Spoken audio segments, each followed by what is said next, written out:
Hey, what's up, comic book fans? Pete here from Comic Books Transformed. And today, this is the first of 4 videos where Brian and I are covering multiple shows that are all streaming right now. The first show that we are covering this week is the finale of Gen V.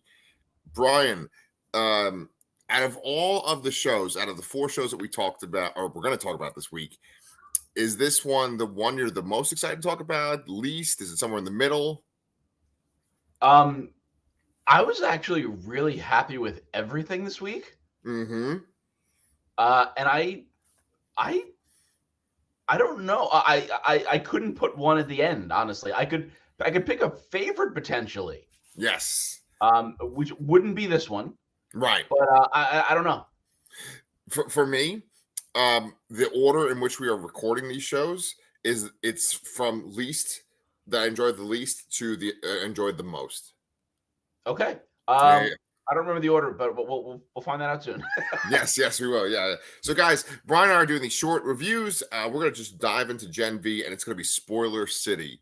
So, Brian, this last episode of Gen V, it's pretty much like a big slaughter / battle on the campus. Yeah, pretty much. Yeah. So what it Kate was not messing around. That was legit. I was almost thinking that there was going to be some kind of twist and some secret plot or something like that. No, Kate's out there for soup rights and free in the woods, which honestly is not. I mean, like it's not a. It morally sounds good, but I mean, essentially, she let all the people out and they just went on a murderous rampage. Yeah, pretty much. So it's And like the lines of who's good and bad and what's right and wrong in the show is really messed up. yes. And I want to eventually get to the very conclusion, because the conclusion was sort of this like stark reminder of like, oh yeah, this is very bleak and negative, and you kind of forget that we're in this boys universe that's very like cynical and dark. Yeah. You know, Yes. but this one I thought felt a lot like X-Men. It kind of felt like they let out the evil mutants, and the evil mutants basically attacked the humans, and then the good mutants kind of came and fought them. Yeah, it did really feel kind of up to what the original parody in The Boys was an X-Men parody. So Yeah. that checks out. So let's just kind of go through each character like kind of briefly. I thought the polarity for this episode, this was a really good showcase of like him as a character, and they clearly set up this show to where it's like, okay, these are kind of the good guys of the college students and these are the bad guys of the college students. Yes. And he clearly was like one of the good guys. Were you happy with what happened with him? Yeah, and I think the kind of little twist there that they find out that his power set is what is messing up his dad right now. And this is the scene too where his dad's like, "Oh no, get the suit refitted. It's your time," and all this. Like he doesn't even realize it and all that. Or either that, or if maybe he does realize that, and he's just like, "No, the fame is more important than your brain." Yeah. I'm not even really sure which would be worse. Yeah. I mean, his dad, it's interesting because he's so devoted to the whole cause, like the whole thing of the Seven and Godolkin University. And it's all just like blowing up and falling apart in this episode. And then polarity comes in. When he shows up on the campus, it's like this great, like, yeah, moment. Yeah, it was. It was like, Bumblebee showing up at the end of Rise of the Beast, sort of. Right. And it's this really great showcase because he's got, so almost like, it's like he's using the force or something where he's just like able to catch things and throw them at people. And yeah, and then the helicopter and yeah. So he's very much on the side of good, but unfortunately in the world of the boys, the good guys get the shaft. So let's just go through the rest of the team and then we'll talk about how they get the shaft. So during the battle, there's not really much that we see for our favorite Cricket, right? Yeah, because our power set is not as battle capable, I suppose. But it may be soon. Yes. Well, why do you say that? Because she found a way to change her size without eating or throwing up. Yes. I was wondering about that because if she's like throwing up constantly to shrink, I I don't know. I know that like bulimia ultimately like a lot of people that have it die. I wasn't sure if it like kind of ruins your esophagus or like I know it ruins your teeth. I was thinking it would like do damage to her body. Good. That's And an excellent point. yeah, so I don't know if like um it wouldn't have been sustainable, right? And so it's Yeah. good that she can kind of do it at will. Is the assumption that like her emotions make her get bigger or smaller? That's kind of what I got out of it because, like you said here, this is the Bleak Boys universe we're talking about here. So there's always got to be a negative side to whatever is happening. Yeah. Do you think that like literally when she feels small about herself, like when her confidence feels small, that's when she literally shrinks? Yeah, because Sam just tore the fuck down. Yeah, yeah, yeah. And then what would be the opposite? Because she grows. Do you think it's like when she feels like comfortable or like with a Confident. purpose? Confident. Okay, okay. So it's literally like her confidence Yeah. grows. Okay, that's interesting. Yeah. So once again, she ends up in one spot. They all end up in one spot together. We'll get to that after we go through the characters. Jordan, Jordan. Once again, um, it's such an interesting thing because when you first meet Jordan, it's the girl version of Jordan, and they kind of seem like a teacher's pet. They seem like a little meek because the actress that they've picked for the female version of Jordan is small. She's like petite, so you Yeah. wouldn't picture her to be like this powerhouse, right? Because she's small.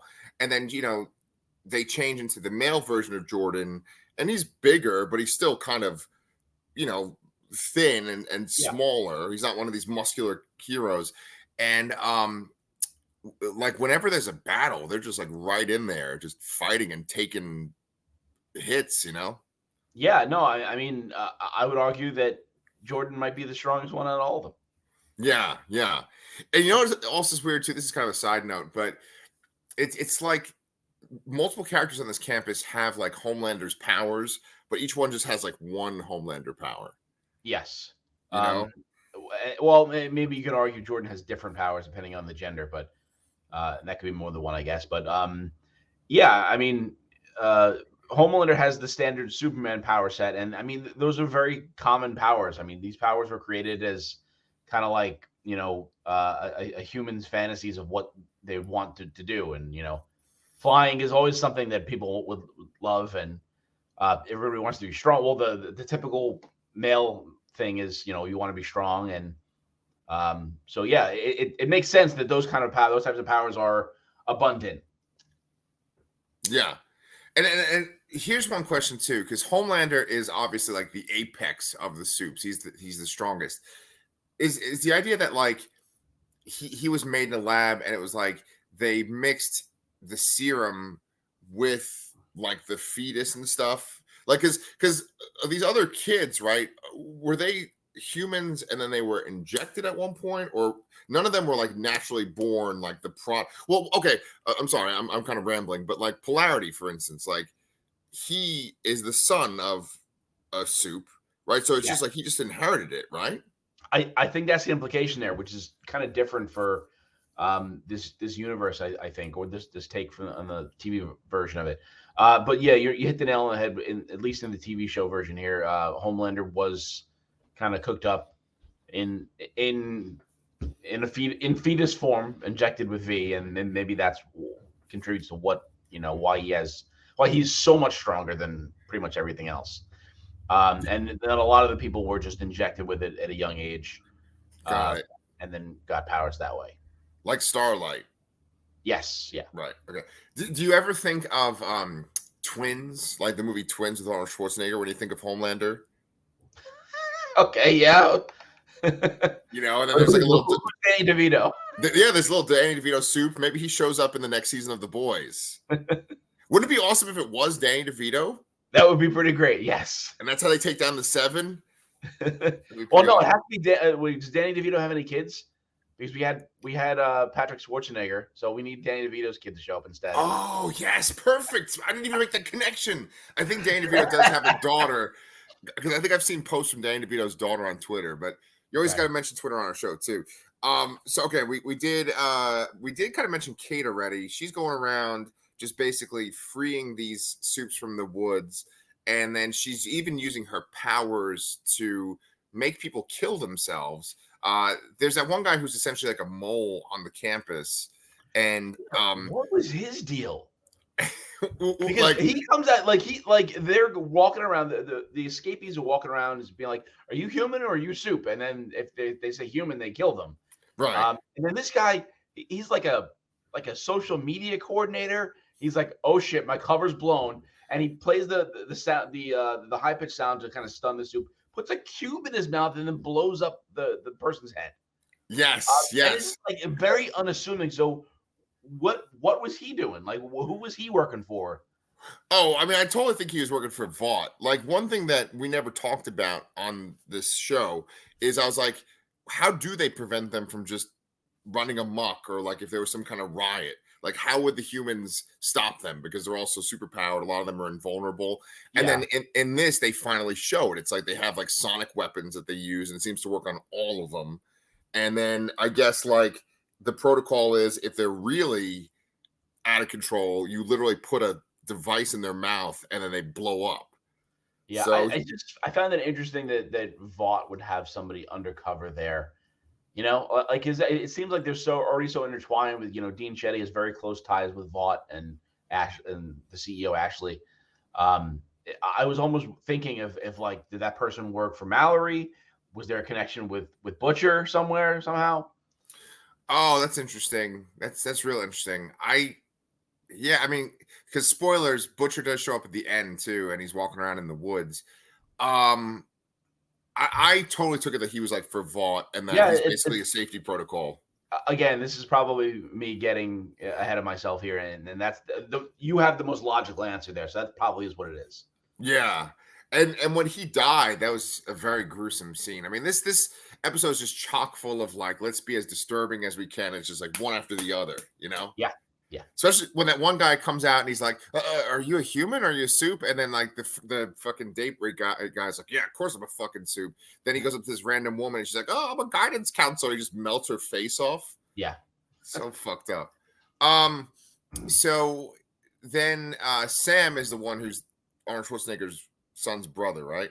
Yes, yes. Okay. So he is part of the chaos too, and he's going to kill people. He actually goes to almost kill that director that's from the boys Yeah, show. I thought he was gonna kill him too, but yeah. I I think did too. yeah. But it was cool to see like those random. There was quite a few cameos actually from the boys in this episode, and so you had him, and then you had who's the woman that like rips her own hair out from the Uh, the CEO lady, Ashley. Ashley, right. She replaced Elizabeth Shue. Yeah, she was great, and then she's basically just sort of stuck in the campus, like what's going on, this kind of crazy thing. And then the director shows up outside. And he's like, "I'm going to talk about what we did in the bathroom at this like children's cancer." So fucked up. Which is So a reference. I mean, that did happen. yeah. And she's like, "Let him in. Let him." It's so funny, but it's so wrong. Yeah, it is. It is. Which is like Garth Ennis to a T. Yeah. Yeah. 100%. So basically there's this big battle, and of course we have to talk about Marie, the main character. Were you satisfied with what went down with her this episode? Yeah, because we were just talking about Ashley and all the humans being in that little room there, and they start calling people they were considering for the seven. They said like, whoever gets us out of here, you get a spot in the seven. And she actually calls Marie on the phone because she has like a little like resume headshot combo thing, and she's just like no, I'm gonna go save people, and it kind of backfires on her honestly, because where they end up. Yeah, and so let's kind of tie this into finally the finale then, because what you just said kind of goes right to the very last scene. The last scene that we see of the boys show is Homelander kills a random man that's at a like live demonstration, and then he smiles and people cheer him on. Because it's important to note because he was critical of Homelander. Right. And so, spoilers for this. I don't know if I'm going to put this in the thumbnail or not, but like Homelander shows up at the end of this episode, and it's great fucking moment because he just comes out of the sky. Everybody stops, because it's Homelander. It's Yeah. really great because like he is obviously like the unsung, or not the unsung, but like the obvious star, the face of this franchise for TV. Yeah. And he just shows up and it's like, oh shit, Homelander's here. But it was sort of unclear as to what would have happened next to him after the last season of The Boys, you know? Yeah. But good. Oh, I was just gonna say, you know, we mentioned Jordan before, and Jordan takes a full blast from Homelander. Yes. Well, what's interesting, before she takes that blast, that she goes up to him, she says, you know, I can explain all this, sir. Or like she talks to him with respect. Yeah. So you know, in general, there's respect for him, but people fear him because he's, you know, just fucking randomly murdered someone. Yeah, and he has the power to do that, and no one can stop him, really. So, Yeah. but you know, when he shows up, it's like you're kind of questioning, like he was summoned at the behest of Ashley to save them. So he shows up, and then, you know, he says, like, you would attack your own kind. Like that was kind of, I mean, it makes sense on par with the direction they're going, and at that last scene from The Boys. But I was honestly surprised by it. Like I wasn't expecting that. Yeah. You know, to basically the heroes to get turned on essentially here. Right. I don't think anyone was expecting it, especially since like they really had to struggle to sort of save the day. And then after all that work, basically the powers that be just shut them down and put the blame on glorified the people that started it. Right. And that's like, oh yeah, that's right. The show's really fucked up. This world's really fucked up. His line, the thing that he says when Marie talks to him, is a very Magneto line. He's like, what kind of animal are you? Yeah. And he's like, what kind of animal kills its own kind? And like, that's like something Magneto would say. Yeah. And you know, this is obviously a very X-Men kind of scene, but it's a weird world because it's basically a world where the evil mutants are ones that the PR people support, and so therefore they're the ones in charge. Yeah. And the good mutants would be, you know, it's interesting because like I don't know where the fuck they are, and if she took a blast from Homelander, I'm assuming that like her body was fucked up for a while. I mean, they're all in that room at the end. So the spoiler alert: the last scene we see in the actual show is you know, the four heroic characters, Marie, Jordan, Andre, and Cricket, Emma. They're just kind of all together in this white room with no doors. Yes. I have no idea where this is. I mean, the only implication I can think of is that they're kind of punishing them and then making them new test subjects for a new version of the Woods. Yeah. And it's important to point out that Marie blew up Kate's arm too. Yes. So she'll probably have like a stump or something in the next season. Or there is supposed to be prosthetic, right? So there is going to be a season 2 of this, right? Yeah, there will be a season 2, and I'm intrigued. Honestly, I'm even more curious to see the next season of The Boys, to see how much more this ties into it. Yes. Obviously, we have the plot thread of that soup virus that's in the hands of Victoria Newman now. You know, we have Butcher finding out about the Woods, and we have these characters that maybe are potential allies to the Boys. Maybe not Butcher, but the Boys in general in the coming conflicts. Yes, I feel okay. So to address that, I know I saw yesterday that they said that The Boys, the next season, takes place like right after this incident at Godolkin University. So it like leads right into it. So I'm sure that it is going to tie in pretty heavily. But then that last stinger with Butcher, I kind of feel like that's sort of like Marvel, where they might put a stinger at the end of a movie and it's like it doesn't directly say something, but it just kind of gets you excited because it's like he's in the woods and he says, "You fucking cunts," or something like that, and it's like that's so ambiguous. It could be that he sees the kid that had the virus. It could be that he just sees what the woods was. He could be talking about the good students on the campus. He could be talking about, you know, Vought manipulations. I feel like it's so ambiguous that even the writers aren't sure how they're going to use it with him. Yeah, it was a fairly empty feeling cameo because you're right. His line is very vague. You don't know what the intention is or behind any of it. So I mean, it's still nice to see, I guess, but that wasn't as exciting as seeing Homelander show up and utter that line because that felt like it had relevance, you know? Yes, yes.